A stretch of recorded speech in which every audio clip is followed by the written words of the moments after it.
नमस्कार दोस्तांनो, आज आपण 10वा आणि 11वा श्लोक पाहणार आहोत. सह यज्ञः प्रजाः सृष्ट्वा पुरोवाच प्रजापतिः अनेन प्रसविष्य ध्वमेश योस्तिष्ठ कामधूक. श्लोक 11वा. देवान् भावयतातेन तानेन ते देवा भावयन्तुः परस्परं भावयन्ताः श्रेयः परमवाप्स्यथ.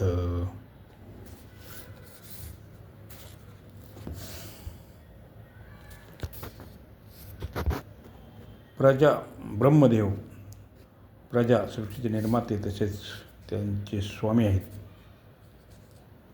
म्हणून आपल्या कर्तव्याचे पालन करतानाच ते प्रजेचे रक्षण आणि कल्याणाचाही विचार करतात. कारण ज्याला उत्पन्न करतो त्याचे रक्षण करण्याचे दायित्व त्याच्यावरच येते.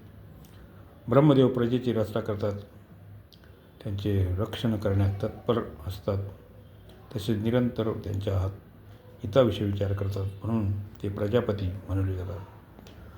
सृष्टीत अर्थात सर्गाच्या आरंभी ब्रह्मदेवाने कर्तव्य कर्माची योग्यता आणि विवेक प्रदान करून मनुष्याची रचना केली आहे. अनुकूल आणि प्रतिकूल परिस्थितीचा सदुपयोग कल्याण करणारा होतो. म्हणून ब्रह्मदेवाने अनुकूल आणि प्रतिकूल परिस्थितीचा सदुपयोग करण्याचा विवेक प्रदान करूनच मनुष्याची रचना केली आहे. सत असतचा विवेक करण्यात असमर्थ असलेले पशु पक्षी, वृक्ष, लता इत्यादीकडून स्वाभाविक परोपकार होत असतो. परंतु मनुष्याला तर भगवत कृपेने विशेष विवेकशक्ती मिळालेली आहे. म्हणून जर त्याने आपल्या विवेकाला महत्त्व देऊन अकर्तव्य केले नाही तर त्याच्याकडूनही स्वाभाविक लोकहितार्थ कर्म होऊ शकतात. देवता, ऋषी, पितर, मनुष्य तसेच अन्य पशुपक्षी इत्यादी सर्वच प्राणी प्रजा आहेत. परंतु योग्यता, अधिकार आणि साधन ही विशेषता मनुष्यात असल्याने मनुष्यावर अनेक अन्य सर्व प्राण्यांना पाळण्याची जिम्मेदारी आहे. म्हणून त्या ठिकाणी प्रजा पद विशेष रूपाने मनुष्यासाठीच वापरले आहे. कर्मयोग अनादी काळापासून चालत आलेला आहे. 4व्या अध्यायाच्या 3ऱ्या श्लोकात पुरातनः पदानेही भगवान म्हणतात की हा कर्मयोग बऱ्याच काळापासून लोपलेला होता, तोच मी तुला पुन्हा सांगितला आहे. त्याच गोष्टीला येथे पुरा पदाने ते दुसऱ्या रीतीने सांगतात की केवळ मीच नाही तर ब्रह्मदेवानेही सर्गाच्या आरंभी कर्तव्यासह प्रजेची निर्मिती करून त्या प्रजेलाही त्या कर्मयोगाचे आचरण करण्याची आज्ञा दिली आहे. तात्पर्य, कर्मयोगाची परंपरा अनादिकालापासूनच आलेली आहे. ही काही नवीन गोष्ट नाही. 4थ्या अध्यायात परमात्मप्राप्तीची जेवढी साधने सांगितली गेली आहेत त्या सर्व यज्ञ नावानेच सांगितली आहेत. जसे द्रव्य यज्ञ, तपयज्ञ, योगयज्ञ, प्राणायाम इत्यादी बहुतेक यज्ञ शब्दाचा अर्थ हवनाशी संबंधित क्रियेसाठीच प्रसिद्ध आहे. म्हणून गीतेत यज्ञ शब्द शास्त्रविधीने केल्या जाणाऱ्या संपूर्ण क्रियांचा वाचकही आहे. आपल्या वर्ण, आश्रम, धर्म, जाती, स्वभाव, देश, काल इत्यादीनुसार प्राप्त कर्तव्य कर्म यज्ञाच्या अंतर्गत येतात. दुसऱ्याच्या हिताच्या भावनेने केले जाणारे कर्मसुद्धा यज्ञच आहे. अशा यज्ञाचे दायित्व मनुष्यावर आहे. अनेन प्रसविष्य ध्वमेश वोत्स्ति इष्टकामधुक. ब्रह्मदेवाने मनुष्यांना म्हणतात की तुम्ही लोकांनी आपापल्या कर्तव्य पालनाच्या सर्वांची वाढ करा, उन्नती करा आणि असे केल्यास तुम्हा लोकांना कर्तव्य कर्म करण्यात उपयोगी येणारी सामुग्री प्राप्त होईल. त्याची कधी कमी पडणार नाही. अर्जुनाची कर्म न करण्याची जी रुची होती ती नाहीशी करण्यासाठी भगवान म्हणतात की प्रजापती ब्रह्मदेवाच्या वचनाप्रमाणे सुद्धा तू कर्तव्य कर्म करण्याचा उपदेश घेतला पाहिजे. दुसऱ्याच्या हितासाठी कर्तव्य कर्म केल्यानेच तुझी लौकिक आणि परलौकिक उन्नती होऊ शकते. निष्काम भावाने केवळ कर्तव्य पालनाच्या दृष्टीतून कर्म केल्यास मनुष्य मुक्त होतो आणि सकाम भावाने कर्म केल्यास मनुष्य बंधनात पडतो. प्रस्तुत प्रकरणात निष्काम भावाने केले जाणाऱ्या कर्तव्य कर्माचे विवेचन चालू आहे. म्हणून इष्टकाम पदाचा अर्थ इच्छित भोग सामुग्री घेणे उचित प्रतीत होत नाहीत. येथे या पदाचा अर्थ यज्ञ करण्याची आवश्यक सामग्री आहे. कर्मयोगी दुसऱ्याची सेवा अथवा हित करण्यासाठी नेहमी तत्पर असतो. म्हणून प्रजापती ब्रह्मदेवाच्या विधानानुसार दुसऱ्यांची सेवा करण्याची सामुग्री, सामर्थ्य आणि शरीर निर्वाहाच्या आवश्यक वस्तू त्याला कधी कमी पडत नाहीत. त्याला ह्या उपयोगी वस्तू सुगमतेने मिळत राहतात. ब्रह्मदेवाच्या विधानानुसार कर्तव्य कर्म करण्याची सामुग्री ज्याला जी काही मिळाली आहे ती कर्तव्य पालन करण्यासाठी ज्याला पुरेशी प्राप्त झालेली आहे. कर्तव्य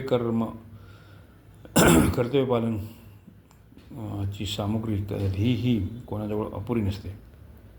ब्रह्मदेवाने विधान करून केव्हाही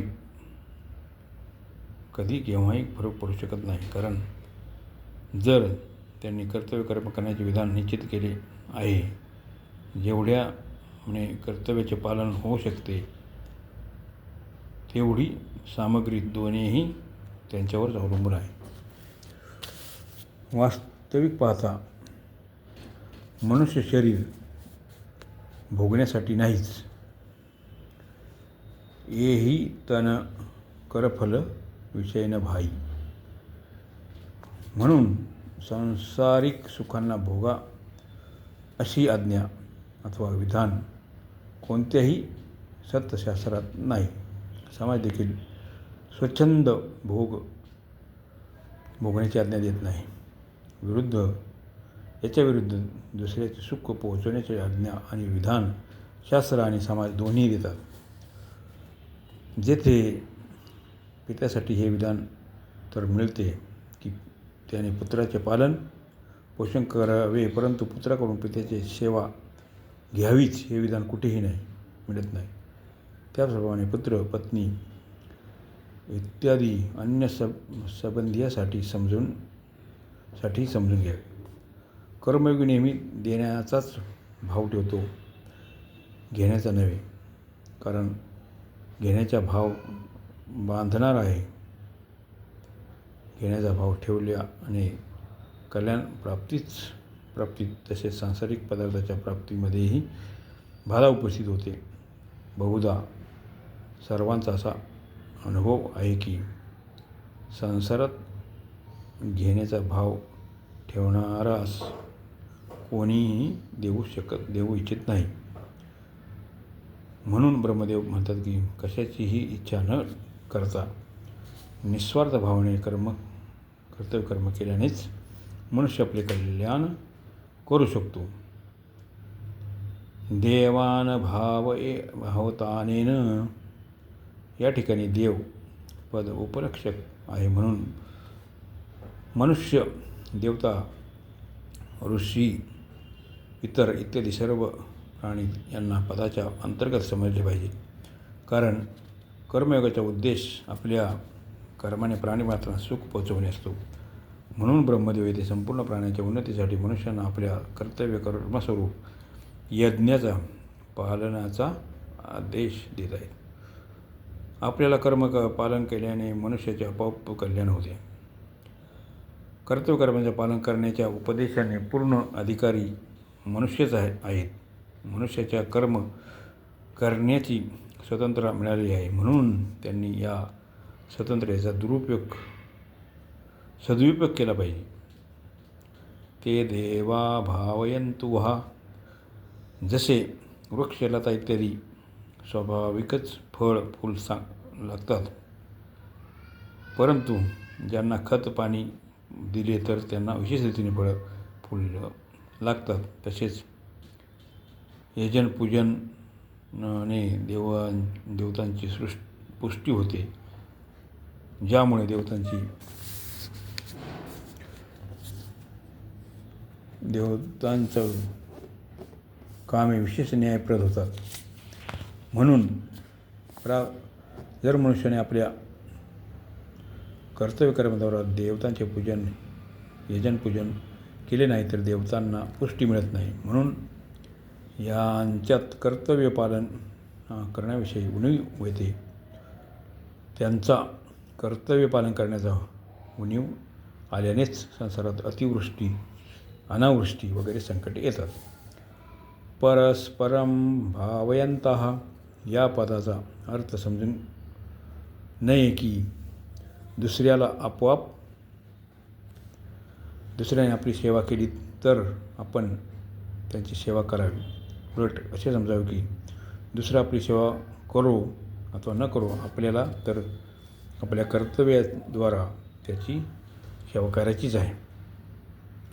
दुसरा काय करतो आणि काय करत नाही, आपल्याला सुख देतो की दुःख देतो, या गोष्टी आपल्याला काही कर्तव्य नाही.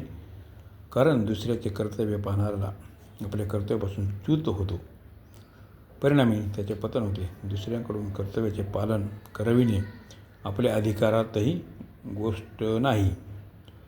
आपल्या सर्वांचे हित करण्यासाठी केवळ आपल्या कर्तव्याचे पालन केले पाहिजे आणि त्याद्वारा सर्वांना सुख पोचवले पाहिजे. सेवा करीत असताना आपली समज, सामर्थ्य, समय आणि सामुग्री स्वतःसाठी थोडीशीही राखून ठेवायची नाही, तरच जडतेशी संपूर्णपणे संबंध विच्छेद होईल. आमचे जितके म्हणून सांसारिक संबंधी माता पिता, स्त्री पुत्र, भाऊ भावजे इत्यादी आहेत, त्या सर्वांची आपण सेवा करायची आहे. आपल्या सुखासाठी हे संबंध नाहीत. आपल्या ज्यांच्यासाठी संबंध आहेत त्याच्यासाठी त्यांची सेवा करणे, मर्यादेनुसार त्यांना सुख पोचवणे आपले कर्तव्य आहे. त्यांच्याकडून कोणतीही आशा ठेवणे, त्यांच्यावर आपला अधिकार समजणे ही फार मोठी चूक आहे. आपण त्यांचे ऋणी आहोत आणि ऋण फेडण्यासाठी त्यांच्या घरी आपला जन्म झाला आहे, म्हणून निस्वार्थ भावाने त्या संबंधियांची सेवा करून आपण ऋण व्हावे, हे आपले प्रथम कर्तव्य आहे. सेवा तर आपल्या सर्वांचीच करायची आहे. ज्यांची आपल्यावर जबाबदारी आहे त्या संबंधियांची सर्वप्रथम केली पाहिजे. शरीर, इंद्रिय, मन, बुद्धी, पदार्थ इत्यादी आपले नाहीत आणि आपल्यासाठी नाहीत, हा सिद्धांत आहे. म्हणून आपल्या कर्तव्याचे पालन करण्याने आपोआप एकमेकांची उन्नती होते. अशा प्रकारे 10वा आणि 11वा श्लोकाचा अर्थ इथे संपत आहे. जय श्रीकृष्ण.